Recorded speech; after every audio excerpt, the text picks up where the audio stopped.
जय जगन्नाथ बंधुगण क्रिएटिव दीप्ति को आपण मानंकु स्वागत जनाऊँगी। मु दीप्ति मु आपणों बहुत सुंदर सुंदर विषय वस्तु आणिक आसूँ। आपण मैंने मत जेतिक भी सपोर्ट करुछंती ताहा मो पाई भाग्यर कथा। आज मु जो विषय वस्तु आपणों आणिक आसी आपणों परिवार मंगल हम, आपणकर मंगल हम, आपण जीवन शैली उन्नति आसव, आपण लाइफस्टाइल, आपण कैरियर, आपण इन्वेस्टमेंट सबुथे आपण मैंने लाभ करें। विषय वस्तु को प्रथम रू नहीं शेष जाए देखूँ। आज हूँ पवित्र राखी पूर्णिमा, जहाँकि आपण मानक कौन करवा दरकार, कौन न करवा दरकार, कौनटा करवा ठीक, कौनटा करवा भूल, आपण मानक निहाती जानी रखा दरकार। आपण मैंने विश्वासर सहित देखुले, भरोसार सहित देखुले, आपण भल भाव बुझीपारे। जो मानकर मो उपर भरोसा ना, जो मानक उपर मोर विश्वास ना, तो से माने वीडियो को एट बंद कर दे जाई परंतु। भरोसा विश्वासर जिनिस, भरोसा विश्वासर जिनिस। आपण माने विश्वास रखी एते बाट आसी तो वीडियो को संपूर्ण भाव देखिक जातु। आज जो 6टी राशि व्यक्ति विशेषों सहित मु कथा हेबी, जो 6टी राशि व्यक्ति विशेषों विषय मु जो कथा कहिबी ताहा तुम पाई बहुत लाभदायक हेबो। भगवान को आशीर्वाद रहिबो, माँ लक्ष्मींकर कृपा रहिबो, शनिदेवंकर नजर रहिबो, महादेवंकर कृपा रहिबो, करुणा रहिबो। तो चलंतु बंधुगण, विशेष आम डेरी न करी आज विषय वस्तु को आरंभ करिबा। संपूर्ण वीडियो देखंतु। मु बहुत छोट छोट कथा कहबी जहाँकि 6टी राशि व्यक्ति विशेषों पूरा वर्षकर काम दब, जहाँकि भाग्य बदली जीव, लक्षपति हेबार भी जोग आपणकर देखा जाउची। मु एमिति सेमिति वीडियो बनाउने, बहुत रिसर्च पर, बहुत तर्जमा पर, बहुत आपण राशि नक्षत्र ग्रह को चालना करी जो राशि मते लगिला कि यही 6टी राशि व्यक्ति विशेषों वीडियो बनैबा अत्यावश्यक।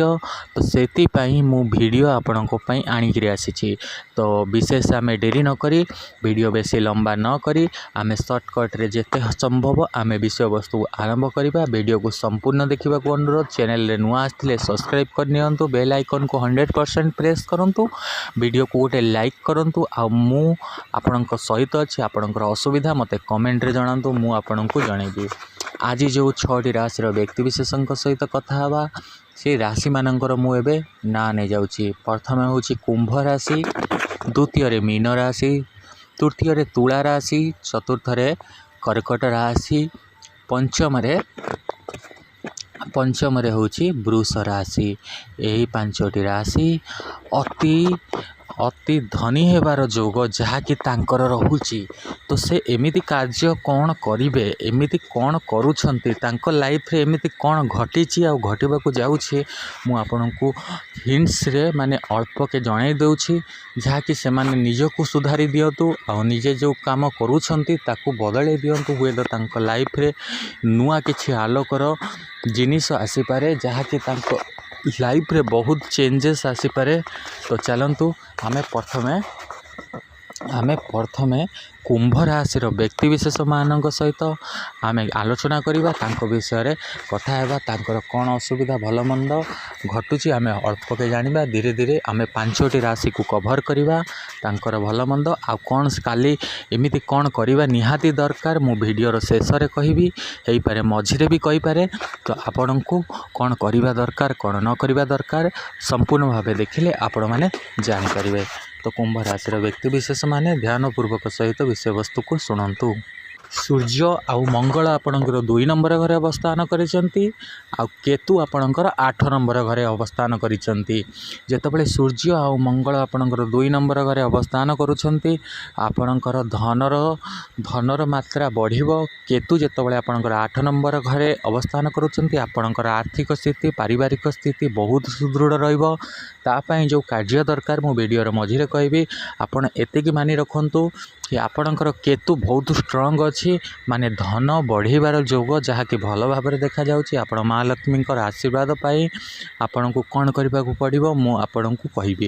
ତ ଏତିକି ମନେ ରଖନ୍ତୁ, ଏଇ ବର୍ଷ ଏଇ ମାସ ଭିତରେ ମାନେ ଏଇ ବର୍ଷକ ଯାକ ଆପଣଙ୍କୁ ଏ ମାସର ଶେଷରୁ ନେଇ ବର୍ଷକ ଭିତରେ ଆପଣ ବହୁତ ଧନ ପ୍ରାପ୍ତି କରିବେ। ଆପଣ ଲକ୍ଷପତି ହେବାର ବି ଆପଣଙ୍କର ଯୋଗ ବହୁତ ମାତ୍ରାରେ ଦେଖାଯାଉଛି, ଯାହାକି ଆପଣମାନେ ନିଜକୁ ବି ନିଜେ ବି ବିଶ୍ୱାସ କରିପାରିବେନି ଏତେ ଧନ ପ୍ରାପ୍ତି ହେବ। ପଢ଼ା ଲେଖାରେ ପିଲାମାନେ ମନ ଦେବେ, ଯେହେତୁ ସୂର୍ଯ୍ୟ ଆପଣଙ୍କର 2 ନମ୍ବର ଘରେ ଅବସ୍ଥାନ କରିଛନ୍ତି।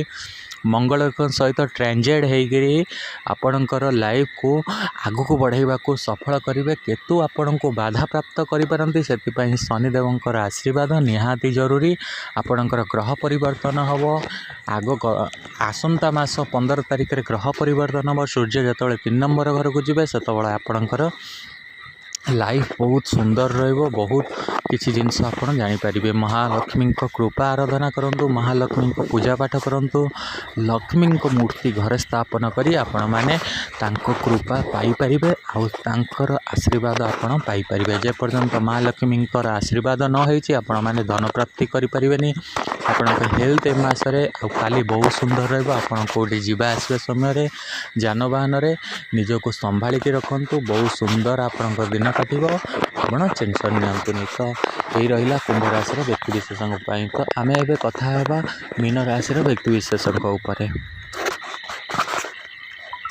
ମୀନ ରାଶିର ବ୍ୟକ୍ତିବିଶେଷ ମାନେ ଟେନସନ୍ ନିଅନ୍ତୁନି। ଆପଣଙ୍କର ଶନି 9 ନମ୍ବର ଘରେ ଅଛି। ଶନିଙ୍କର ଯେଉଁ ଦୃଷ୍ଟିକୋଣ ରହିଛି ଆପଣଙ୍କ ଘର ଉପରେ ରହିନାହିଁ। ହଁ ଆଜ୍ଞା, ଆପଣ ଟେନସନ୍ ନିଅନ୍ତୁନି। ଆପଣ ଶନି ମନ୍ତ୍ର ଜପ କରନ୍ତୁ। ଆପଣ ପ୍ରତି ମଙ୍ଗଳବାର ଦିନ ହେଇପାରୁ, ପ୍ରତି ଶନିବାର ଦିନ ହେଇପାରୁ, ହନୁମାନଙ୍କ ପାଖରେ ଶନିଦେବଙ୍କ ପାଖରେ ଆପଣ ତେଲ ଅର୍ପଣ କରନ୍ତୁ। ଆପଣଙ୍କ ଲାଇଫ୍ ବହୁତ ସୁନ୍ଦର ଯିବ। ମୀନ ରାଶିର ବ୍ୟକ୍ତିବିଶେଷ ମାନେ ତାଙ୍କର ଅଳ୍ପ ବହୁତ ଏଇ ମାସରେ ଦେହ ଖରାପ ରହିପାରେ। ଏ ମାସରେ ଆପଣମାନେ କୌଣସି ଚିନ୍ତା କରୁଛନ୍ତି, ଯଦି ଆପଣମାନେ କୌଣସି ଚିନ୍ତା କରୁଛନ୍ତି ଇନଭେଷ୍ଟ କରିବା ପାଇଁ, ଆପଣମାନେ କୌଣସି ଚିନ୍ତା କରୁଛନ୍ତି କେଉଁ ପିଲାଙ୍କର ଆଡ଼ମିସନ୍ କରିବା ପାଇଁ, ସ୍କୁଲ ହେଉ, କଲେଜ ହେଉ, ୟୁନିଭର୍ସିଟି ହେଉ, କି କୌଣସି ଡିଗ୍ରୀ ହାସଲ କରିବାକୁ ଚାହୁଁଛନ୍ତି, ତାହା ପରଫେକ୍ଟ ସମୟ। କାହିଁକିନା ଆପଣଙ୍କର ଶୁକ୍ର ଅଛି 2 ନମ୍ବର ଘରେ। ଶୁକ୍ର ଯେତେବେଳେ 2 ନମ୍ବର ଘରେ ଥାନ୍ତି ଆପଣଙ୍କୁ ପଢ଼ା ଲେଖାରେ ସହାୟକ କରନ୍ତି, ଆପଣଙ୍କର ଇନଭେଷ୍ଟମେଣ୍ଟରେ ସହାୟକ କରନ୍ତି, ପ୍ରଫିଟ୍ ଦିଅନ୍ତି ମାନେ ଲାଭ ଦିଅନ୍ତି। ତ ଲାଭ ପାଇବାକୁ ହେଲେ ଆପଣମାନେ ନିହାତି ଗ୍ରହକୁ ଖୁସି କରିବାକୁ ପଡ଼ିବ। ଗ୍ରହକୁ ଖୁସି କରିବାର ଏକମାତ୍ର ଉପାୟ ଯାହାକି ମୁଁ ଭିଡ଼ିଓର ମଝିରେ କହିବି, ଆପଣମାନେ ଟେନସନ୍ ନିଅନ୍ତୁ ନାହିଁ। ବହୁତ ସୁନ୍ଦର ଆପଣଙ୍କ ଲାଇଫଷ୍ଟାଇଲ୍ ଏ ମାସକ ଯାକ ଆପଣଙ୍କ ଭଲ ରହିବ। ଅଳ୍ପ ବହୁତ ଦେହ ଖରାପ ରହିବ, ଯାହାକି ଶୁକ୍ର ଯେତେବେଳେ 2 ନମ୍ବର ଘରେ ଥାନ୍ତି ସେତେବେଳେ ଟିକେ ହେଲ୍ଥ ପ୍ରୋବ୍ଲେମ୍ ଥାଏ। ତ ଆପଣ ଟେନସନ୍ ନିଅନ୍ତୁନି। ତ ଆପଣଙ୍କର ଜୀବନଶୈଳୀ, ଆପଣଙ୍କ ଲାଇଫଷ୍ଟାଇଲ୍ ବହୁତ ସୁନ୍ଦର ରହିବ। ଆପଣଙ୍କର ଏ ମାସରେ ବହୁତ ସୁନ୍ଦର ଜୀବନଯାପନ କରିବେ। ତ ଇଏ ଗଲା ମୀନ ରାଶିର ବ୍ୟକ୍ତିବିଶେଷ ମାନେ। ତ ଏବେ ଆମେ କଥା ହେବା ଆଜ୍ଞା ତୁଳା ରାଶିର ବ୍ୟକ୍ତିବିଶେଷମାନଙ୍କ ବିଷୟରେ।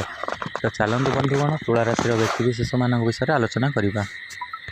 1 ନମ୍ବର ଘରେ ଆପଣଙ୍କର ତୁଳା ରାଶିର ବ୍ୟକ୍ତିବିଶେଷ ମାନେ 1 ନମ୍ବର ଘରେ ସୂର୍ଯ୍ୟଦେବ ଅବସ୍ଥାନ କରିଛନ୍ତି। 7 ନମ୍ବର ଘରେ ଆପଣଙ୍କର ଶନିଦେବ ଆଉ ମଙ୍ଗଳଦେବ ଦୁଇଟି ଯାକ ଆପଣଙ୍କର 7 ନମ୍ବର ଘରେ ଅଛନ୍ତି। ଆପଣଙ୍କର ଗ୍ରହ ଆଉ ନକ୍ଷତ୍ରକୁ ଦେଖିକି ଯାହା ଲାଗୁଛି ଆପଣଙ୍କର ଯେଉଁଠି ଶନିଦେବ ଆଉ ମଙ୍ଗଳ 7 ନମ୍ବର ଘରେ ଅଛନ୍ତି, ଜଣେ ଆପଣଙ୍କ ଉପରେ ସୁଦୃଷ୍ଟି ପକାଇଲେ ଆଉ ଜଣେ ଦୃଷ୍ଟି ଭଙ୍ଗ କରିବ। ହଁ ଆଜ୍ଞା, ଆପଣ ଯେମିତିକି କୌଣସି କାର୍ଯ୍ୟକ୍ଷେତ୍ରକୁ ଯାଉଛନ୍ତି ଆଉ ପଜିଟିଭ୍ ମାଇଣ୍ଡ ନେଇ ଯାଉଛନ୍ତି କି ମୁଁ ଏ କାର୍ଯ୍ୟକ୍ଷେତ୍ରକୁ ଯାଉଛି ଏଥିରେ ସଫଳ ହେବି।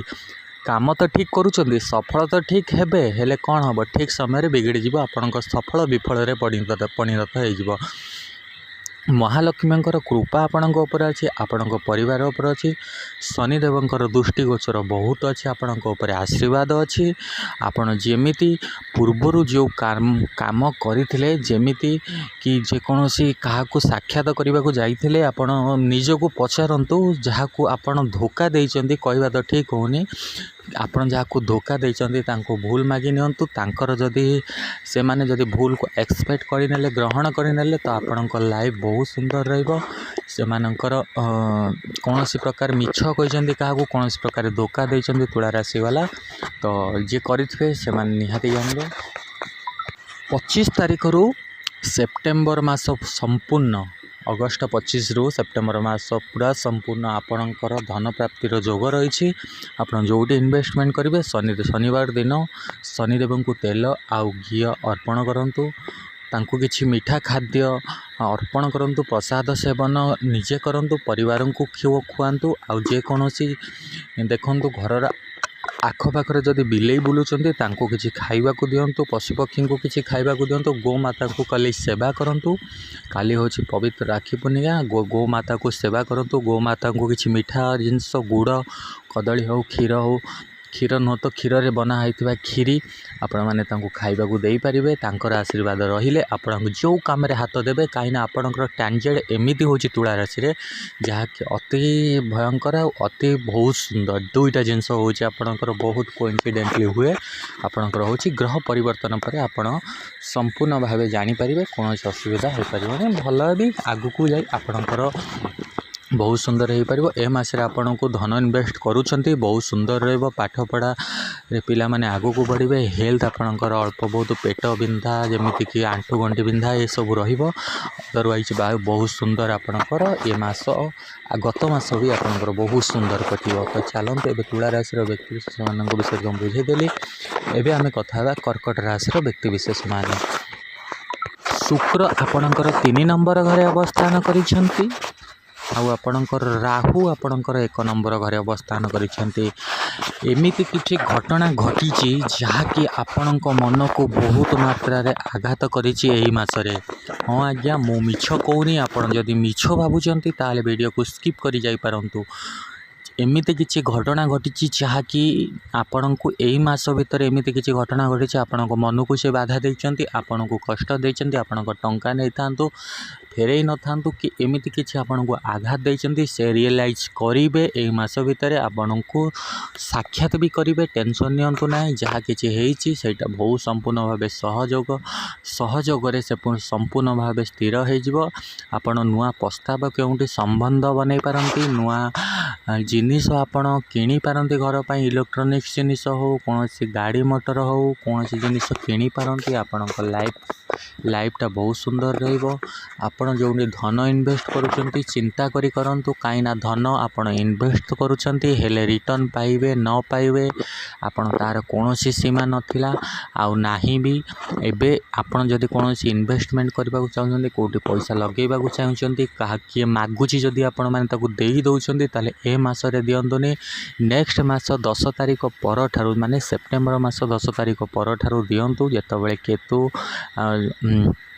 କେତୁ ଆପଣଙ୍କ ଗ୍ରହ ବଦଳାଇବେ ସେତେବେଳେ ଆପଣଙ୍କର ସମ୍ପୂର୍ଣ୍ଣ ଭାଗ୍ୟ ଖୋଲିବ। ଏବେ ଆପଣଙ୍କର ବହୁତ ସୁନ୍ଦର ରହିଛି। ହେଲ୍ଥ ପ୍ରୋବ୍ଲେମ୍ କିଛି ନାହିଁ। ଅଳ୍ପ ବହୁତ ଥଣ୍ଡା ଜ୍ୱର ହୋଇପାରେ ଏହି ମାସ ଭିତରେ, ମାସ ଶେଷ ଯାକେ ଅଳ୍ପ ବହୁତ ଥଣ୍ଡା ଜ୍ୱର ହୋଇପାରେ। ଆପଣଙ୍କର ପାଠପଢ଼ାରେ ପିଲାମାନେ ମନ ନ ଲଗାଇ ପାରନ୍ତି। ମାଙ୍ଗଳିକ ଦୋଷ ଅଳ୍ପ ବହୁତ ରହୁଛି। ଆପଣମାନେ ଗଣେଶକୁ ପୂଜା କରିପାରନ୍ତି, ଗଣପତିଙ୍କୁ ପୂଜା କରିପାରନ୍ତି, ତାଙ୍କର ପୂଜା ଅର୍ଚ୍ଚନା କରିପାରନ୍ତି। ତାଙ୍କୁ ଭୋଗ ଲଗାନ୍ତୁ, ଲଡ଼ୁ ଭୋଗ ଲଗାନ୍ତୁ, ରାଶି ଲଡ଼ୁ ଭୋଗ ଲଗାନ୍ତୁ। ଆପଣଙ୍କୁ ବହୁତ ସୁନ୍ଦର ଫଳପ୍ରାପ୍ତି ହେବ। ତ ଏ ରହିଲା ଆପଣଙ୍କର କର୍କଟ ରାଶିର ବ୍ୟକ୍ତିବିଶେଷମାନେ। ହୁଏତ ଭଲ ଭାବରେ ବୁଝିଗଲେ। ଏବେ ଆମେ କଥା ହେବା ବୃଷ ରାଶିର ବ୍ୟକ୍ତିବିଶେଷମାନେ। ଶେଷ ରାଶି ମୋର ବୃଷ ରାଶିର ବ୍ୟକ୍ତିବିଶେଷମାନେ। ଧ୍ୟାନପୂର୍ବକ ସହିତ ବିଷୟବସ୍ତୁକୁ ଶୁଣନ୍ତୁ, ମନେ ରଖନ୍ତୁ, ଯାହାକି ଆପଣଙ୍କ ପାଇଁ ବହୁତ ସୁନ୍ଦର ଜିନିଷ ଅଛି। ଆଉ ଏବେ ମୁଁ କହିବି କେଉଁ କାର୍ଯ୍ୟବିଧି କରିବା ନିହାତି ଜରୁରୀ।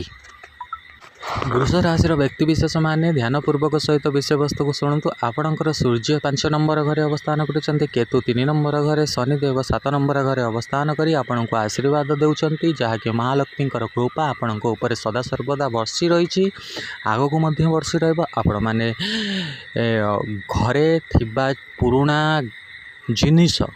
ଥିବା ପୁରୁଣା କାଠର ଜିନିଷକୁ ଆପଣ ନେଇକରି କେଉଁଠି ଅଲଗା ରଖିଦିଅନ୍ତୁ, ଯେଉଁଟାକି ଆପଣଙ୍କ ନଜରରେ ବାର ଆସୁଛି। ହଁ ଆଜ୍ଞା, ଯେଉଁମାନଙ୍କର ଅଛି ସେମାନେ ଭଲ ଭାବରେ ବୁଝିପାରୁଥିବେ। ଘରେ ଥିବା ପୁରୁଣା କାଠ ଜିନିଷ, ପୁରୁଣା ଭାଙ୍ଗି ଯାଇଥିବା ଲୁହା ଜିନିଷ, ତାକୁ ଏମିତି ଜାଗାରେ ରଖନ୍ତୁ ଯେମିତି ଆପଣଙ୍କ ନଜର ବହୁତ କମ୍ ପଡ଼ିବ। ତ କାହିଁକିନା ନଜରର ଦୃଷ୍ଟିକୋଣ ଆପଣଙ୍କ ଉପରେ ବହୁତ, ଆପଣଙ୍କୁ ଧନ ପ୍ରାପ୍ତିର ବାଟ ସେଇଟା ବନ୍ଦ କରିଦେଉଛି। ମହାଲକ୍ଷ୍ମୀଙ୍କ ଆଶୀର୍ବାଦ ଆପଣଙ୍କ ଉପରେ ସଦାସର୍ବଦା ରହିଛି ଆଉ ରହିଆସିଛି। ଆପଣମାନେ ଧ୍ୟାନପୂର୍ବକ ସହିତ ଶୁଣନ୍ତୁ, ମହାଲକ୍ଷ୍ମୀଙ୍କ ଆରାଧନା କରନ୍ତୁ, ଶନିଦେବକୁ ଶାନ୍ତି କରିବା ପାଇଁ ତାଙ୍କୁ ତେଲ ଅର୍ପଣ କରନ୍ତୁ, ତାଙ୍କ ପୂଜାପାଠ କରନ୍ତୁ। प्रति शनिवार दिन आपण 10 मिनिट भी शनिदेव को जदि समय देवे आपण बहुत सुंदर फल प्राप्ति हे। काली राखी पूर्णिमा पर गोमाता को खाइबा को दे पारिबे। जगन्नाथ मंदिर जाई आपण पूजा अर्चना करंतु जदि आउरी सुफल प्राप्ति हेबो। ए मासरे आपण को धन प्राप्ति होबार योग अछि।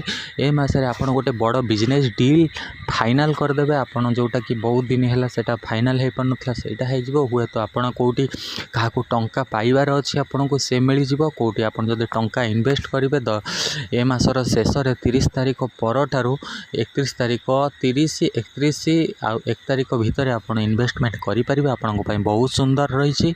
आपण जतबेले कहा को कथा कहउचंती तांको सत कथा कहतु। आपण जो मिछ कथा कहउचंती तो आपण को मिछटा ही आपण को बहुत पछकु टाणी नउची।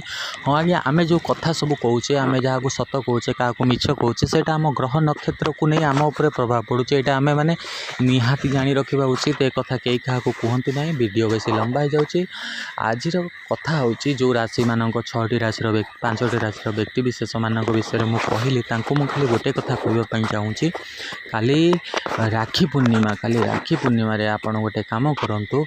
जगन्नाथ मंदिर जो पूजा अर्चना सारी घर को आसबे आपण तुलसी गछ थी घरे जो पुराणा तुलसी गछ थी पुराणा तुलसी गछ जार डाल मोटा मोटा थी गोटे सुखी जाइथिबा डाल को ताको भांगी नियंतु। भांगी कि ताको गोटे नाली कपड़ा रे गुड़ेकी नाली छिट हो नाली कपड़ा हो ताधरे गुड़ेकी क्षीर सहित धोईकी ताको हाथ रे बांधिकी रखंतु 7 दिन। आपण को देखंतु आपण करिकी आपण को बहुत सुंदर शुभफल प्राप्ति मिलिबो। आपणकर देह रे जदि कौन प्रकार एलर्जी टाइप थी कौन माने कुंडिया होइथिबो कि कोठी इन्फेक्शन करथिबो तो से जगह ऑटोमेटिकली भल हो जिवो। आपण मुंड तले रखी सोई भी पारिबे। आपण हाथ रे रखि पारे आपण पर्स रे रखि पारिबे। आपणकर घर तिजोरी रे रखि पारिबे।